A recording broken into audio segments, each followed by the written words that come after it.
You need just 4 ingredients to make my buttery Scottish shortbread. Let's do this.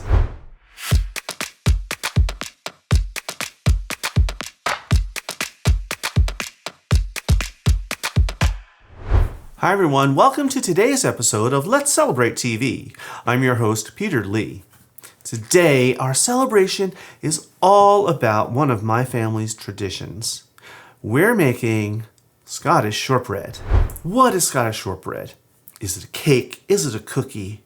Well, it's something in between. Now, you hear a lot of different versions of Scottish shortbread. They use different ingredients. This is my family's recipe. It's our version of it. Let's get started. I'm going to be making my shortbread in an earthenware mold today. Look how pretty that is. Now this mold is by Hearthstone. They don't make them anymore, unfortunately, but you can quite often find them on eBay. Now we're also going to leave you some links to some shortbread molds that are currently on the market that you can get easily online. However, you don't have a mold? No problem. You can use a pie dish. You could use a square pan like this. This one is an 8 by 8 inches or 20 by 20 centimeters. Either one of these will do. We need to prepare this. I'm going to spray this with cooking spray. Now, you might want to brush it with butter and flour. Don't use plain cooking spray because that's going to get in all those nooks and crannies. Spray it liberally. And we're going to set this aside. Why am I doing this now? Because I always forget, and then I put my dough in it, and then I'm in trouble. Speaking of dough, let's get working on that. Now this is just 4 ingredients. I have a large bowl here, and in it I have 2 sticks, which is 226 grams of softened butter.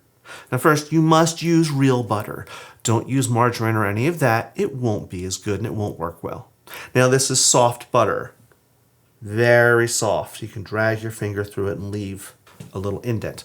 Now, softened, not melted, not cold. If it's not soft enough, you're going to get a flaky, crunchy shortbread. If it's too soft, you're going to get a wet, gloppy one. This is perfect. This will allow you to have all of your dry ingredients suspended through it and mix in evenly. Now, you can use salted or unsalted butter for this, whatever you choose. We're going to add some flour. I have 2 cups or 260 grams of all-purpose flour right in. Next is sugar, but not just any sugar. I'm using confectioner's sugar. This is 3/4 cup or 95 grams. Why am I using confectioner's sugar? Again, it has a finer texture which will mix in easier and more evenly, and that's going to give you a much more tender shortbread. It also has cornstarch mixed in, so there's no need to use rice flour as a lot of the other recipes call for. So that's 3 ingredients. The last one is salt. Plain table salt. You don't need to use kosher salt or anything like that. And we just need 1/8 teaspoon. About that much. If you were using salted butter, you could use just a tiny pinch. So 4 ingredients: butter, flour, sugar, salt. Let's mix this. I'm going to do this with my hands. You can do this with one hand. That's the way I was taught. That's the way my mother did it. Though she used to mix with one hand and have a martini in the other. I'm not going to do that today. Could you do this in a mixer or a food processor? Absolutely. But it doesn't really save you any time and it makes much more of a mess. The other reason I like doing this by hand is I can feel it. So if the butter is a little too soft, I wouldn't know that in a mixer or food processor. And now I can feel it. If that does happen, you can add a little more flour, but no more than 1/4 cup or 30 grams. So very easy. You just smoosh it together like this.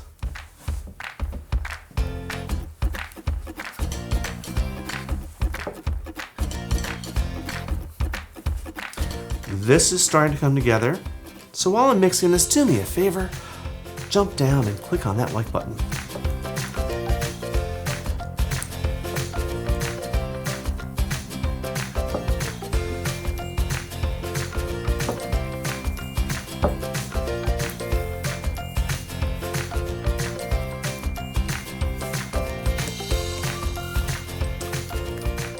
Here we are, we're done. How do I know it's done? There's no flour in the bowl. It's all come together. It's a tiny bit sticky, and that's okay. You might be tempted to add more flour, but don't, because that will give you a dense shortbread, which is not what you want. This took less than 4 minutes. Okay, it's time to put this in the mold. And see, that's the great thing. You don't have to let it rest or anything. So here's my prepared mold. We're going to put this right in and push it down. Or again, smoosh it down with your same hand. And that way you can feel that it's in the mold evenly. You want an even thickness. And it's just that fast. Now, you could use the bottom of a measuring cup to smooth it out, but this is the bottom of it. No one's going to see. Okay, that's pretty good. Feels good. Nice and even. Now it's time to go to the oven.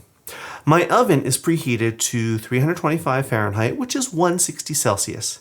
I'm going to bake this for 35 to 45 minutes. That's going to depend on your oven. Start checking it at 30 minutes. What you're looking for is a pale golden, not browned, and you'll have a little darker golden around the edge. So, off to the oven. Here it is, out of the oven. Look how beautiful it is. It's golden, and it's a little darker golden around the edge, which is what you want.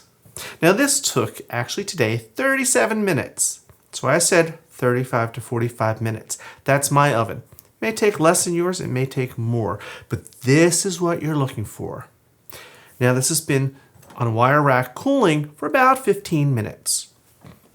I'm going to take a little sharp knife, just around the edge a little bit, here and there, for paranoia's sake. But this looks like it's going to come right out. Yeah, let's give it a try. I have a nice plate here that fits over my mold. And now, here we go. Fingers crossed. A little shake. I think it released. Let's find out.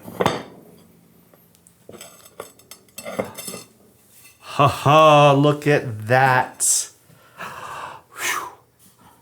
This is perfection. Cooked perfectly. It's golden. The edge is slightly darker golden. It smells wonderful. And you can see all the details of the pattern in the mold. Now, you want to cut this while it's warm. If you wait until it's cooled off, it's going to be a little harder to cut. It may crumble a bit. So let's cut this now. Now, this has 8 wedges. I like to start just following the natural lines to get the 8 wedges. Nice sharp knife. Now, you may feel that it's soft in the center and it's not cooked. It's still cooking, believe it or not. And it isn't soft, it's tender. I have 8 wedges now. I'm going to cut each one in half to give me 16 pieces. And it doesn't get any easier than that.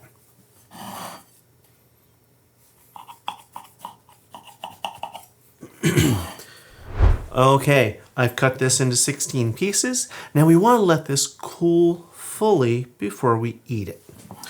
Let's set this aside. I just happen, through the magic of television, I have one I made earlier. Beautiful. This is fully cooled. It's just as pretty. And I have a nice little cup of coffee here. Let's give this a little taste. What else could you serve this with? Coffee, tea, champagne. But look at this. It looks tender. There are some layers here. Wonderful. Oh, that's what you want. It's not crispy and crumbly, it's tender. Here we go. Yeah. This is the holidays for me. It's buttery. It's rich. It's slightly sweet. It's not overly sweet because that sugar is mixed well throughout. Take a little sip of coffee. Now, how could you store this? Well, it probably won't last long, that you're going to have to store it for very long. But you can keep it in an airtight container. You can have it on whatever platter, wrap it up in plastic wrap, keep it airtight. You don't have to refrigerate it or anything. Alrighty, if you enjoyed this recipe, sign up for our newsletter and get new recipes delivered right into your inbox. Don't forget to subscribe and tap the like button. It really helps us grow. And if you'd like to go even farther, consider joining as a channel member. You'll get special perks, behind the scenes extras, and you'll be part of the community helping us shape what we create together. Okay, I hear my family upstairs chomping at the bit to have some shortbread, so I'm going to go share this with them. While I do, I want you to sit back and relax and watch this episode over here. Until next time, everyone, cheers.